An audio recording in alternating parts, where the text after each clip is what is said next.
From neo-pagan transsexuals who get out of paying taxes to the Church of the Flying Spaghetti Monster, where do you draw the line when it comes to religious exemptions? We're joined by WGY legal analyst Paul Harding of Martin Harding & Mazzani. Good morning, Paul. Good morning, guys. Interesting stuff. You can't make this stuff up.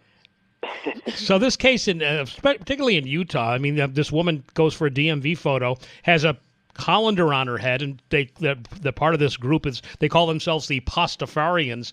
That one seems pretty silly, but it seems like the state of Utah said, well, you're kind of a legitimate religion, so okay, you can take the picture with the colander on your head. It's considered headgear, religious headgear. So, I mean, how do you determine if it's a quote-unquote legitimate religion? Right.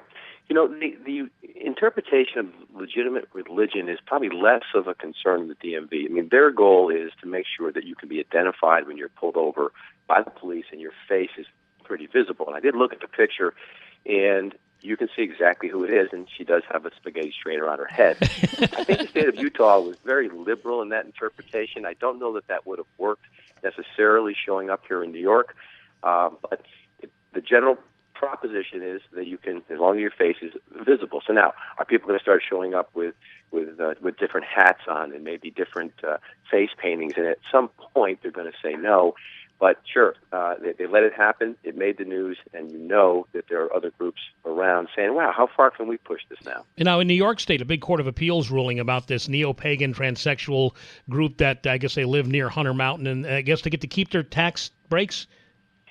They do. The trial court said no, appellate division said yes, and then the Court of Appeals agreed with them.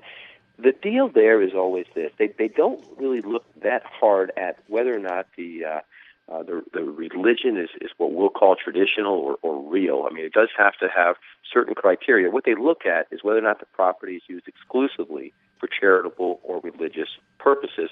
And a boarding house can qualify because they're living there in addition to having ceremony. So, yeah, this is. I think that this line continues to get pushed and has been, and it's been a stressed out scenario for certain municipalities. Certainly, as you go downstate around that exit 15, 16 area, there tends to be lots going on, and so they said something like 20% of the properties in a certain municipality down there do not pay taxes. The places are being used for religious purposes, but they don't scrutinize a religion. This one, when you first read about it and don't know a whole lot about it, certainly is a chart breaker in terms of being a religion. But they did qualify for that, and now they're not paying property taxes. Speaking to our legal analyst, Paul Harding from Martin Harding Mazzani on 810-1031 WGY. Okay, this kid, Colin Fitch, I call him Slap Boy. He was the one who got confronted by the former sergeant for the Sheriff's Department in Saratoga County. Now he had a little bit of a run-in at Wilton Mall. Could that, and should that in any way play into his lawsuit against Saratoga County? Boy, he just kind of come out looking like a real troublemaker. They said that he's been, prior to this, he's not allowed on the premises of the mall, so what it takes to be thrown off private property here.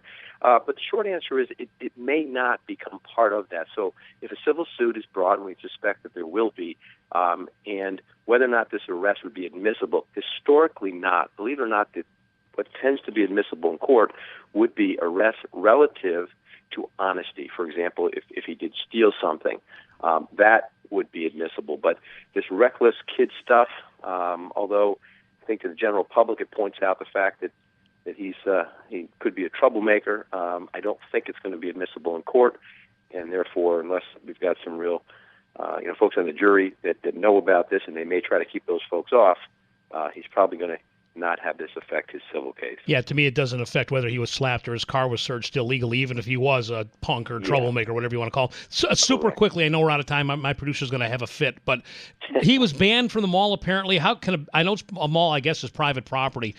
Can they ban you? Do they have to put stuff in writing, or do they have to have a specific reason? Yeah, they do. In fact, I took a peek at it this morning. Crossgate's Mall's policy is right on their website, and if there's behavior that they think is not consistent with promoting shopping and promoting a quiet and friendly place at the mall, they can, without any hearing at all, just say, look, it's private property. It's like saying you can't come to my house. They can do that. They can't do it for religion, age, discrimination, and things like that, what we'll call the Big Four. But they can do it if they don't like the way you're acting on their property. Paul Harding from Martin Harding Mazzani, 1-800-LAW-1010, our legal analyst. Thanks, Paul. Okay, guys. Thank you. Take care.